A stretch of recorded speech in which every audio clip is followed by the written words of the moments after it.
ნაწარმოები შეიცავს თამბაქოს ნაწარმის, თამბაქოს აქსესუარის ან მოწყობილობის მოხმარებას. ნუ აიძულებთ ბავშვებს ისუნ თქვენ თქვენი კვამლი. მოწევა მამნებელია თქვენი ჯანმრთელობისათვის.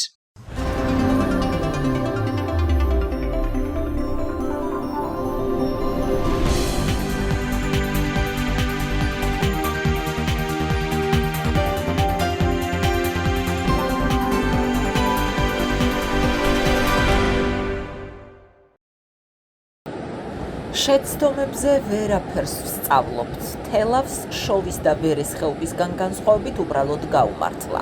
ადამიანური მსხვერპლი არ გვაქვს. აი ასეთია სპეციალისტების შეფასება თელავში 12 ივლისს მომხდარ სტიქიასთან დაკავშირებით, წყალდიდობასთან დაკავშირებით, რომელმაც თავის მხრივ ღვარცოფი გააქტიურა. თუმცა სპეციალისტები აქვე ხაზს უსვამენ, რომ ეს სათანადო სახელმწიფო პოლიტიკის შედეგი არ ყოფილა. ყველა ვთანხმდებით, რომ მოქალაქეების უსაფრთხოება შემთხვევითობასა და ბედის წერაზე არ უნდა იყოს დამოკიდებული. აქვე აუცილებლად უნდა გაგახსენოთ კურსებში ჩამოწოლილი მეწყერი და ნამდვილად ბეწვზე გადარჩენილი ხალხი, იმიტომ რომ მართლა ფეხდაფეხ გამოასწრეს იქ ზვავად წამოსულ მიწას ადამიანებმა, ისე რომ სახლებიდან ვერაფერი გამოიტანეს. სპეციალისტები მიუთითებენ, რომ სახელმწიფო ვალდებულია საფრთხეები წინასწარ შეაფასოს, პრევენციული ზომები გაატაროს და ადამიანების სიცოცხლე სისტემურად დაიცვას.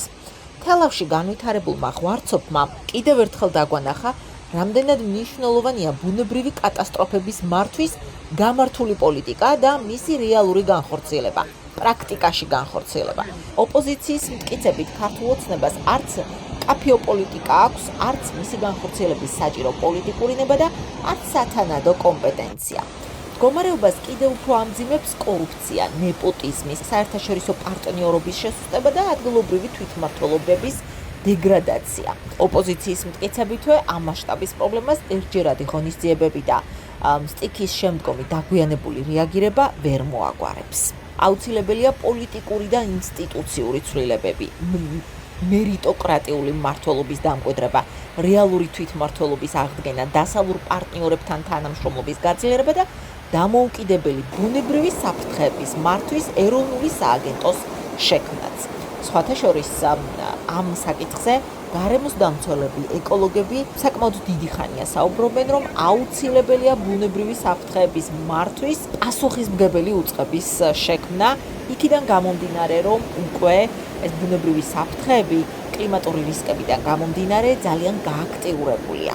სპეციალისტები დიდი ხანია უკვე ამბობენ, რომ გვჭირდება საფრთხების ერთიანი ეროვნული რუკა, ღია და ხელმისაწვდომი მონაცემები, თანამედროვე ტექნოლოგიებზე დაფუძნებული მუდმივი მონიტორინგი, მათ შორის დრონების, სატელიტური სისტემების და გეოლოგიური დაკვირვების ფართო გამოყენება, ისევე როგორც ეს ცივილურ სამყაროში ხდება. ასევე სპეციალისტები მიუთითებენ, რომ აუცილებელია მკაცრი მიწათსარგებლობის პოლიტიკაც.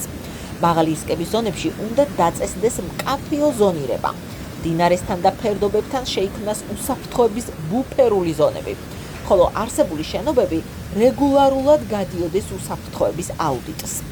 პარალელურად უნდა განვითარდეს წინასწარი შეტყობინების სისტემები. მუნიციპალიტეტებს ჰქონდეთ საკუთარი უსაფრთხოების პასპორტები. სკოლებში, კურორტებსა და მაღალი რისკის ზონებში რეგულარულად უნდა ტარდებოდეს სწავლებები და ევაკუაციის წვრთნები. მუდმივად უნდა გადამზადდნენ მაშველებიც. სპეციალისტები ასევე არანაკლებ მნიშვნელოვნად მიიჩნევენ განათლებას და საზოგადოებრივი ცნობიერების ზრდას ამ მიმართულებით. ისინი იმაზეც დიდი ხანია საუბრობენ, რომ ეკოლოგიური და უსაფრთხოების საკითხები უნდა გახდეს სასკოლო პროგრამების ნაწილი, ხოლო ადგილობრივებისა და ტურისტებისთვის უნდა შეიქმნას სწრაფი ციფრული შეტყობინების პლატფორმები. მთავარი აქცენტი კი კატასტროფის შედეგებთან ბრძოლიდან პრევენციაზე უნდა გადავიდეს. ანუ წინასწარ უნდა გატარდეს ღონისძიებები, რომ მსხვერპლი და ზარალი თავიდან ავიცილოთ მაქსიმალურად. უნდა დაიწყოს ტყეების აღდგენაზე, ფერდობის გამაგრებაზე, მდინარეთა კალაპოტების მართვასა და საფრთხის შემცირებაზე აქტიური მუშაობა. სწორი პოლიტიკით, რესურსების სწრაფი მობილიზებითა და დროული პროფესიონალური ქმედებებით შესაძლებელია იმ ზიანის შემცირება, რომელსაც კლიმატის ცვლილება და ადამიანების ზემოქმედება მომავალშიც გამოიწვევს. ეს გარდაუვალია. სპეციალისტები ხაზს უსვამენ, რომ ეს არის ერთადერთი გზა, რითაც ქვეყანა უფრო მდგრად განვითარებას შეძლებს და რაც ყველაზე მნიშვნელოვანია, თავიდან აგვაწილებს ადამიანურ მსხვერპლს. შეგახსენებთ, რომ თელავში წყალდიდობა და ღვარცოფი 12 ივლისს გამთენიისას მოსულმა ძლიერმა წვიმამ გამოიწვია, ინტენსიურმა ნალექმა ხევებისა და მდინარეების სათავეები აადიდა, თელავის ხევის კალაპოტი მთლიანად გამოირღვა, რის შედეგადაც წყალი ქალაქის ქუჩებში გადმოვიდა. დაიტბორა ასეულობით ობიექტი, მათ შორის საცხოვრებელი სახლები, აფთიაქები, მაღაზიები, სხვადასხვა ორგანიზაციები, დაზიანდა კრიტიკული ინფრასტრუქტურა, ხოლო ზარალის საბოლოო მოცულობა ამ დრომდე არ გახლავთ დათვლილი. გაინგრა ხიდი, სტიქიის შედეგად დაზიანდა გზები, შეფერხდა ელექტროენერგიის და ბუნებრივი აირის მიწოდება. კახეთს ძლიერი სტიქიური მოვლენები სხვათა შორის თითქმის ყოველწლიურად უტევს და ნაწილობრივ დაიტბორა ქალაქის მიმდებარე სოფლებიც, მთლიანად განადგურდა ვაზი და სხვადასხვა ნათესები, მარცვლეული მათ შორის. თუმცა უნდა ითქვას, რომ მაინც ყველაზე დიდი ზიანი უშუალოდ ქალაქ თელავს მიადგა. სტიქიას საბედნიეროდ ადამიანური მსხვერპლი არ მოჰყოლია. გასულ წლებშიც რეგიონში არაერთი მსგავსი შემთხვევა დაფიქსირდა, რომლებმაც მოსახლეობას მნიშვნელოვანი ზიანი მიაყენა. ექსპერტების შეფასებით, კახეთის თითქმის ყველა მუნიციპალიტეტში ღვარცოფული ხევებია, რომლებიც მუდმივ მონიტორინგს საჭიროებს. მათი განმარტებით განსაკუთრებით საყურადღებოა ციგომბორის ქედი, სადაც ასობით პოტენციური საშიში მეწყრული უბანია. დაძინებულ ბომბსაც უწოდებენ ამას ეკოლოგები, ხოლო ზემო ხოდაშნის ხევში 20-ზე მეტი მეწყრული სხეულია იდენტიფიცირებული. პრემიერ-მინისტრი ირაკლი კობახიძის შეფასებით, თელავის ხევის მიმდებარედ რამდენიმე კომერციულ ობიექტზე მშენებლობის ნებართვები არასწორად გახდათ გაწემული, რამაც მისივე თქმით სტიქიის შედეგები გაამძაფრა. შესაბამისი უწყებები სწავლობენ, რამდენად სწორად იყო ნებართვები გაცემული და ვინ არის პასუხისმგებელი და საჭიროების შემთხვევაში შესაბამისი რეაგირება მოხდებაო, დაკვირდა პრემიერი. გარემოს ეროვნული სააგენტოს პირველადი შეფასებით კი თელავში ძლიერი ნალექის შედეგად წარმოქმნილმა მძლავრმა ღვარცოფულმა ნაკადმა სამივე ღვარცოფ დამჭერ ნაგებობას მარცხენა მხრიდან გვერდი აუარა, დააზიანა ინფრასტრუქტურა და ქალაქის რამდენიმე ქუჩა დაატბორა. საკითხზე კომენტარი გააკეთა შალვა პაპუაშვილმაც, პარლამენტის თავმჯდომარე გარემოს ეროვნული სააგენტოსგან განსხვავებით ამბობს, რომ სწორედ აი ამ ღვარცოფ მჭერმა ნაგებობებმა იხსნა ქალაქი უფრო მეტი ზარალისგან და ტრაგედიისგან. პაპუაშვილმა თქვა, რომ 4 წლის წინ არის გაწმენდილი ღვარცოფ დამცველი ნაგებობები და სწორედ ამ ნაგებობამ შეასრულა მთავარი როლი, რომ თელავისთვის აეცილებინა მთავარი ნაკადი ღვარცოფისაო, მათ შორის ხეები და მორები. ყველაფერი იყო მწყობრში, გვეუბნება პარლამენტის თავმჯდომარე და მწყობრში რომ იყო, სწორედ ამიტომ შეძლო შეკავება იმ ძირითადი მასის, თუმცა თვითონ ეს სტიქია იმხელა იყო, რომ რამდენიმე საათში თელავისთვის ნორმის 85% ნალექი ჩამოვიდაო, ამბობს პარლამენტის თავმჯდომარე. აი ასეთი ურთიერთგამომრიცხავი განცხადებები ხდება პასუხისმგებელი პირებისგან თუ უწყებების მხრიდან. თქვენ გასაჯეთ, რამდენად უსაფრთხოდ გრძნობთ თავს, როდესაც იძინებთ ან როცა იღურძებთ.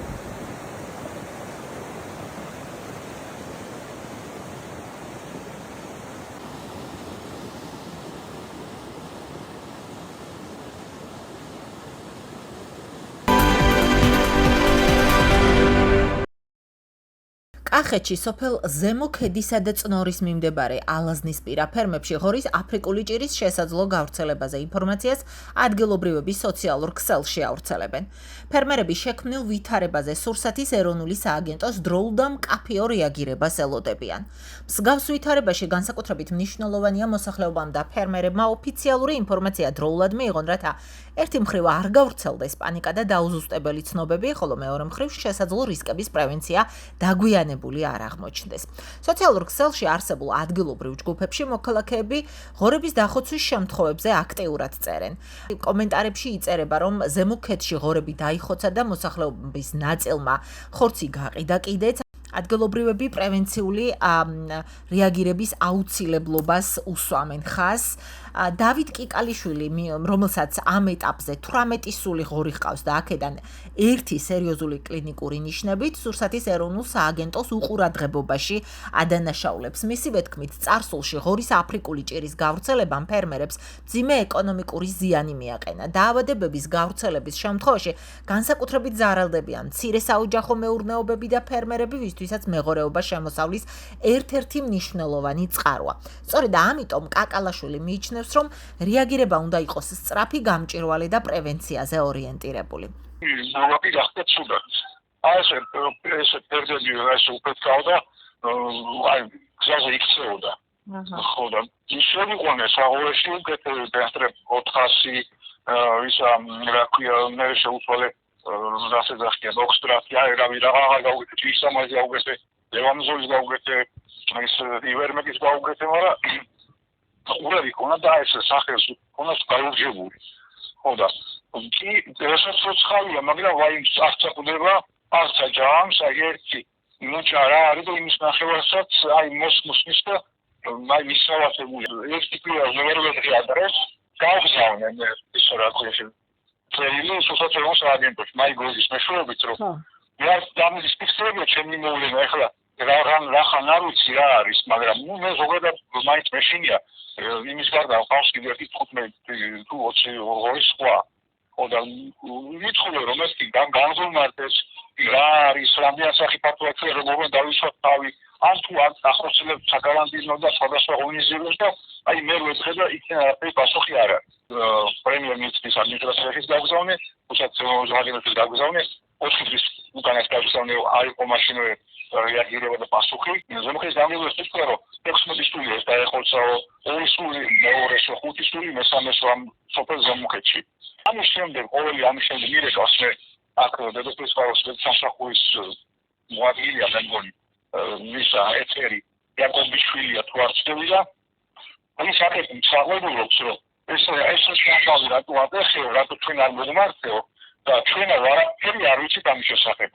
ეს სულ ყველას უნდა გაუწყდეს და მე ვფიქრობ რომ ეს მაგათთვის კარგია რომ მე ის თავრობის წარმომადგენლები შემოიტანენ იმ პოზიციაში და პრემიქსი დაძილ სერვისს იგი გაფინანსა ის რუსეთიდან შემოვიდა აქ ადგილობრივი კონკურენტი არ ეყოლება ხორცის სახით ჩვენი გლეხებიდან უფრო სარფიანად ისარგებლებენ და მოგებას ალაზნის პირა სამთა წყაროსთან წნორის ადგილებში თამაზ ჭაბაშვილს რამდენიმე ათეული ღორი დაეხოცა. ნაწილი თავად დაკლა, რაც ჯამში სერიოზული ეკონომიკური დანაკარგია. მეწარმე გვეუბნება, რომ თბილისში ლაბორატორიულმა კვლევამ ვერანაირი დაავადება ვერ დაუდასტურა. დღემდე არ იცის რა მოკლა მისი ღორები.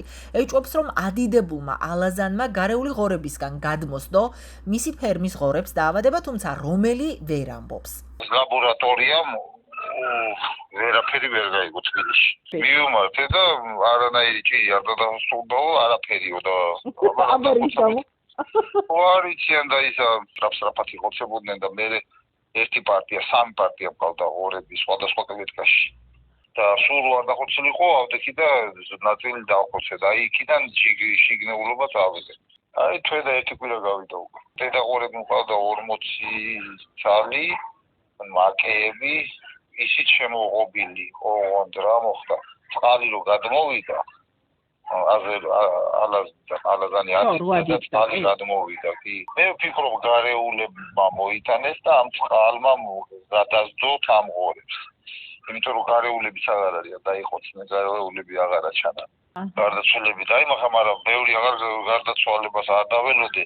რაღაც პარტია ზოვა ვიცი ესე მითხრეს დავრეკე თბილისში ჩამოვიდნენ და ძალიან იაფად 1 კილო ლარად წაიყვანეს ფაქტურად გადავხარე რა ზოოპარკში მიყოსო ეგრე მითხრეს და არ ვიცი წაიყვანეს და მე სულსაც უნებლობა მითხრა რომლებიც ცოცხლები არიან დრომს ჭირი იყოსო ეს წერია კიდეც ჭამა შეიძლება ნებისმიერად გინა რესტორანში გინა საკონსერვო სადაც გინდა პირდაპირ 70 გრადუს მოხარშვაზე ეს ნადგურდება არაფერი ადამიანისთვის საშუალებას არ წარმოადგენს და ავდიქი და მე 65 სული არაფერი ჯერ არ ეთყობოდა ასეთი არ მომკვდა და დავხოცე სასაკლაოში წნორში და შევინახე მაცივარში მოქვს შენახული სულ რამდენი იზარალეთ ბატონო თამას 50 დედაღორი მაკეები რო ერთში უნდა დაეყარა და ეს 65 კიდე დავხოცე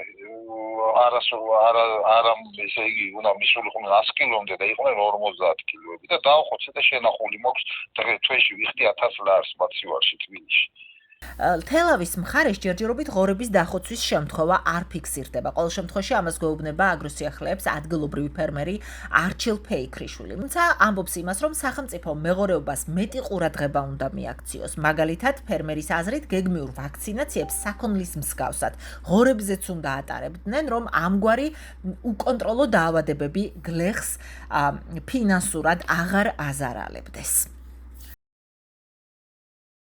ჯერჯერობით არაფერი არ ფიქსირდება, მაგრამ ერთი რამეა უყურე თვითონ გარემოს და თვითონ სურსათის უნებლობამაც ბოლომდე გამოკვლეული არ არის და რატო? იმიტომ რომ არიციან რასთან აქვს უშუალოდ ურთიერთობა. კლასიკურ ჭირსაც და მაგასაც ესნაირი სიმპტომი მიიღდა. ყველაზე დიდი შეცდომა არის, როცა არ ამუშავებენ. ვაქცინაცია არ აკეთდება, კი, ვაქცინაცია არ. ეგ უნდა მოითხოვოს სურსათის ეროვნულმა სააგენტომ, რომ როგორც ძროხაშია, რომ აი ღორის თემა არის ძალიან მივარდნილი. ყურადღება, კი. საერთოდ ყურადღებას არ აქცევენ. არავინ, აი საერთოდ დედამიწის ყველანაირად, აი მე არ მახსოვს, რომ როდისმე ვინმე 22 წელია ღორი მყავს. არასდროს არ მახსოვს, რომ ზოგადად რომ ვინმე მოსულიყო და ეთქვა, რომ ღორზე ტარდება რაღაც ვაქცინაცია. ჩვენი ვყიდულობთ, ჩვენი ვაკეთებთ, მაგრამ უყურე აქაც არიან პასუხისგებლიანი ფერმერები და არიან უპასუხისგებლო ფერმერები, როგორც ძროხაში.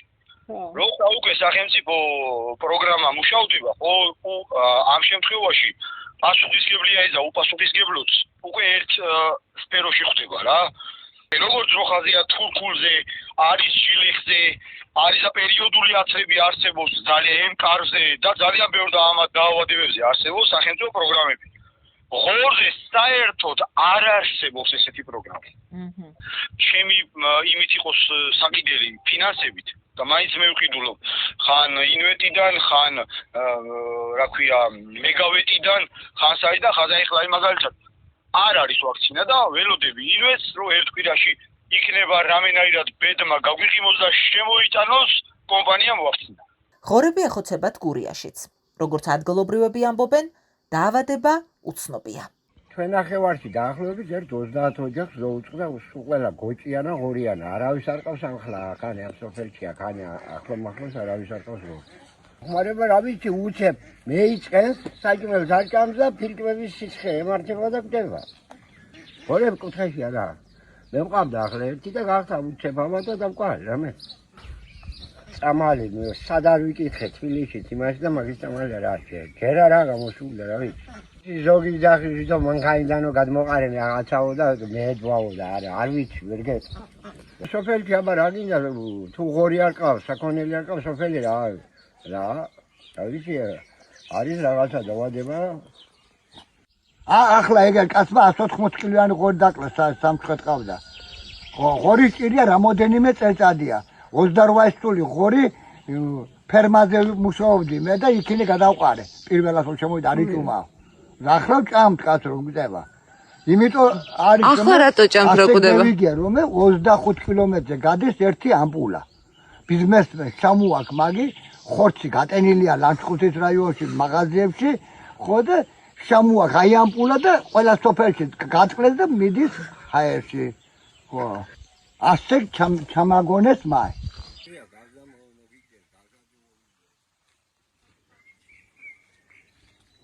სურსათის ეროვნული სააგენტოს პრესსამსახურში აგროგარემო ტივის განუცხადეს, რომ გავრცელებულ ინფორმაციასთან დაკავშირებით სააგენტო მოკვლევის პროცესშია.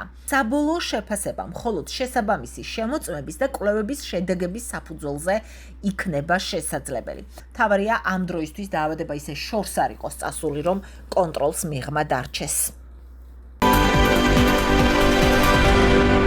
წვიმიანი გაზაფხული აგრარულ გარემოს ცვლის. ერთი მხრივ მცირდება გვალვების რისკი, რაც სტიმული ხდება საძოვრებისა და ბალახების ზრდა განვითარებისთვის. მეორე მხრივ ზედმეტი ნალექი და სიგრილე ბევრ კულტურას აზიანებს, ზრდის დაავადებებს და ართულებს მოსავლის აღებას. განსაკუთრებით მოწყვლადია ბოსტნეული კარტოფილი, სიმინდი, ვენახი და ხეხილი. წვიმიან ამინდებს და მტენიან დღებს თავისებურად დადებითიც აქვს და უარყოფითი. უარყოფითიც არის. უარყოფითი რა არის ახლა ზედმეტი ტენი, როცა არის ჰაერში და ნიადაგის რო ტენიანდება, ფოთლები ვერ ასრებენ იმ აორთქლებას და ტენის აორთქლებას და ამიტომ სცენარე ავადდება ამ დროს. ეს არის ჭრაკი და ნაცარი. ზედმეტი ტენისგან. იმიტომ რომ ყოველდღე წვიმს, ხომ? ყოველდღე წვიმს. ფერმერი ვერ ასრებს სცენარის შეწამლას. როცა წვიმა მოდის 2-3 დღე, ფერმერი მაშინვე მიდის მცენარეებთან და სპილენძის შემცველი პრეპარატებით წამლავს მას. მაგრამ ახლა მას არ აქვს საშუალება რომ დღის განმავლობაში რამოდენიმეჯერ იცვლება ამიდი და შეწავლოს მცენარე. ამიტომ ეს ტენი გროვდება ფოთოლში და ფოთოლი ვერ ასრებს ამ ტენის აორთქლებას და ფოთოლი ვერ სუნთქავს როგორც საჭიროა. ამიტომ ეს იწვევს დაავადებას, მაგრამ მეორე მხრივ ჩვენთან არის ადგილები, სადაც მოსყვას მოიხსოვს მცენარეები და წყლის მოყვარული მცენარეები გვაქვს ჩვენ. არის გვალვაგამძლე მცენარეები, არის ტენის მოყვარული მცენარეები.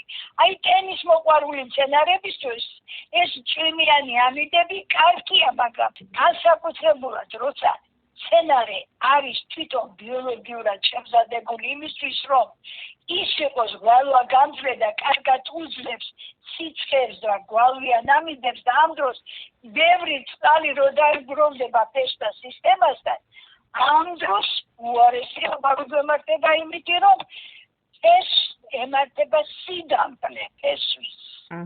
ზედმეტი ტენისგან, იმიტომ რომ ფესვთა სისტემა ვერ შეიცავს ამდენ წყალს. ამიტომ მუდმივად წყალში როა ფესვთა სისტემა, ება ფესვებს აგრეთვე რომელიც შეიცავს ორგანულ და მინერალურ ნივთიერებებს. მაგრამ ეს ბუსები მაშინ უმოქმედოა, იმიტომ რომ სულ წყალშია და შეწოვის უნარი არ აქვს. მაგრამ ესე იგი ამ დროს მაინც ფერმერს სულ ეხვეწებით, რომ 2 საათიც რო იყოს ამინდი, როგორმე მოახერხე და შეწამლეს სპილენძის შემცველი პრეპარატით, იმიტომ რომ ის სპილენძის შემცველი პრეპარატი იმას აკეთებს, რომ ფოთოლზე მოქმედებს დადებითად და სუნთქვის საშუალებას აძლევს ფოთოლს. ბულად კი ბატონო, ეს ვენახტია, ეს არის ატამი განკურკოვანებიდან ატამი. ესე იგი ატამი ძალიან ავადდება ამ ნაცრით. ნაცარს მოყვება მერე გუგრი და ტიპა, მავნებლები. ამიტომ ეს ნაცრიანდება ატამი, ნაცრიანდება თხილი. თხილი ფოთლები ვერ ასრებს ტენის აორთქლებას და ნაცარი ემართება. ნაცრიანდება მოსნეული კულტურები, განსაკუთრებულად პომიდორი და კიტრი. მართალია კიტრი არის ტენის მოყვარული მცენარე და წყალი ძალიან უყვარს, მაგრამ ზედმეტ წყლის აორთქლებას ვერ ასრებს ფოთოლი, ვერ ასრებს პომიდორი და ამიტომ აი აქაც ცუდად აგვაქვს საქმე. საშინელება, ესე იგი გემო არ აქვს ხელს. რატომ აქ ახლა ხელს გემო? იმიტომ რომ როცა მზედა სინათლეა, ნაყოფში გროვდება შაქარი. ახლა როცივა ამ დროს მზედა სინათლე არ არის, ნაყოფში როგორ გროვდეს შაქარი. ამიტომ შაქარი არ გროვდება ნაყოფში და ნაყოფი არის შედარებით უგემური. ხოსი მაინც არ ვარდება, რას არ უნდა უგემური იყოს, იმიტომ რომ თან ძვირი უჯდება ფერმერს ამ დროს ამ ხილის მოყვანა. იმიტომ რომ სულ უნდა წამლოს, სულ სპილენძის შემცველ პრეპარატთან უნდა იტრიალოს. ვეტერინარების შეფასებით წლევანდელი წვიმიანი და შედარებით გრილი გაზაფხულ-ზაფხული მეცხოველეობისთვის დაახლოებით 80%-ით დადებითი ფაქტორია და მხოლოდ მცირე ნაწილში ქმნის დამატებით რისკებს. ხშირი ნალექის შედეგად საძოვრებზე ბალახის საფარი უკეთ ვითარდება, იზრდება ბუნებრივი საკვების რაოდენობა და მცირდება გვალვისგან გამოწვეული სტრესი. ეს განსაკუთრებით მნიშვნელოვანია მსხვილფახარ ქოსანი პირუტყვისთვის, რადგან საკვები ბაზის გაუმჯობესება პირდაპირ აისახება ცხოველის მდგომარეობაზე, წონამატზე და პროდუქტიულობაზე. გრილი ამინდი ცხოველებისთვის დამატებითი უპირატესობაა ზაფხულის პერიოდში, რადგან მცირდება გადახურების, გაუწყლოების და სიცხით გამოწვეული სტრესის რისკი. ასეთ პირობებში პირუტყვი უკეთ იკვებება, ნაკლებად იღლება და ორგანიზმიც შედარებით სტაბილურად ფუნქციონირებს. თუმცა ვეტერინარები რისკებზეც საუბრობენ. ზედმეტი ტენიანობა ხელს უწყობს ტკიპების, ბუზების, კოღოების და სხვა პარაზიტების გავრცელებას. ასევე თუ სადგომები სველია, ან საძოვრებზე წყალი დიდხანს ჩერდება, შეიძლება გაიზარდოს სხვადასხვა ინფექციის გავრცელების საფრთხეც. სპეციალისტების რეკომენდაციაა ფერმერებმა ყურადღება მიაქციონ სადგომების სიმშრალეს, საძოვრების მდგომარეობას, ცხოველების რეგულარულ დათვალიერებას და პარაზიტების წინააღმდეგ დროულ პროფილაქტიკას მიმართონ.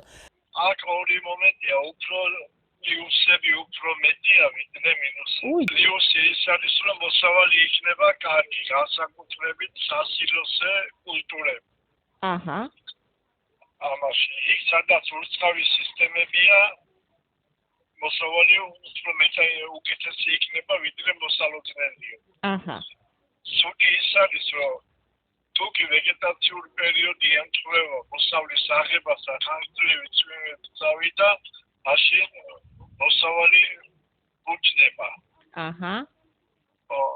მაგალითად, თუ დაგვიანდა ხანგრძლივი წვიმების გამო ვერ იქნა აღებული მარცვლოვანი კულტურები, შეიძლება გაფუჭება დაიწყოს მარცვლოვანმა კულტურებმა. აჰა. მაგრამ სეზონი ისეთია, რომ მეტნაკლებად, რომ ისეთი ხანგრძლივი პერიოდიც არ არის, რომ ასეთი ცუდი გაგება 80% დადება. ძალიან კარგი. ეხა უშუალოდ მეცხოველეობაში რაღაცა დაავადებების რისკი ბატონო ამირან ვეტერინარული თვალსაზრისით? არის ერთი დაავადება არის ასეთი, რომელსაც არ უყვარს ასეთი ჭარბიტენიანობა. აჰა. არის მაგალითად დაავადება პიროპლაზმოზიდები, კიბით გამოწვეული დაავადებები. აჰა. წვიმიანი ამინდებში და მის შემდგომ კიბი არის ძალიან აგრესიული და აქტიური და ეს დაავადება უფრო მასიურ ხასიათს იღებს. საძოვარზე რო გადის პირუტყვი, ასეთ შემთხვევაში მაგური კვებების დროს მეტნაკლებია.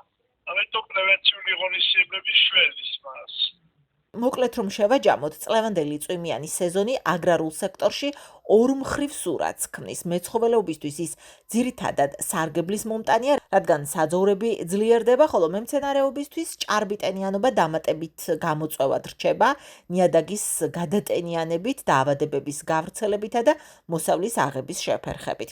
საბოლოოდ მთავარი მაინც ცოდნაა, როგორ ვმართოთ რისკები სწორად, როგორ დავიცვათ მცენარეები, ცხოველები და მოსავალი ისე, რომ ბუნებრივი პირობები ზიანის ნაცვლად შესაძლებლობად ვაქციოთ.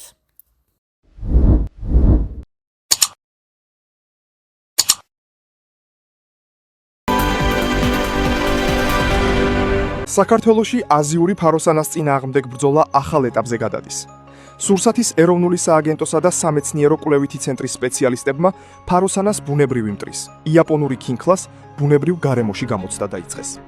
370 სპეციალურად შერჩეულ ლოკაციაზე, სადაც ქიმიური წამლობები არ ტარდება, 30,000-ზე მეტი იაპონური ქინქლა გაუშვეს. სპეციალისტები დააკვირდებიან, როგორ გავრცელდება მწერი ბუნებრივ გარემოში და რა გავლენას მოახდენს ფაროსანას პოპულაციაზე. იაპონური ქინქლა დაახლოებით 1 მმ-ის ზომის პარაზიტული მწერია. ის კვერცხებს აზიური ფაროსანას კვერცხებში დებს, რის შედეგადაც მავნებლის ახალი თაობა აღარ ვითარდება. ქართველი მეცნიერების კვლევებითა და საერთაშორისო გამოცდილებით, იაპონური ქინქლა სასარგებლო მწერებზე უარყოფითად არ მოქმედებს. საქართველოში ის პირველად 2023 წელს ზუგდიდის მუნიციპალიტეტში აღმოაჩინეს. შემდეგ მისი არსებობა ტურინის უნივერსიტეტის მეცნიერებმაც დაადასტურეს. დღეს იაპონური ქინქლა აზიური ფაროსანას წინააღმდეგ ბიოლოგიური კონტროლის ერთ-ერთ პერსპექტიულ საშუალებად მიიჩნევა. მისი ეფექტიანობის შეფასებას გრძელვადიანი დაკვირვება სჭირდება, თუმცა პროცესი უკვე დაწყებულია. მიზანი ერთია: ფაროსანას მართვა უფრო ეკოლოგიური, უსაფრთხო და მდგრადი მეთოდებით.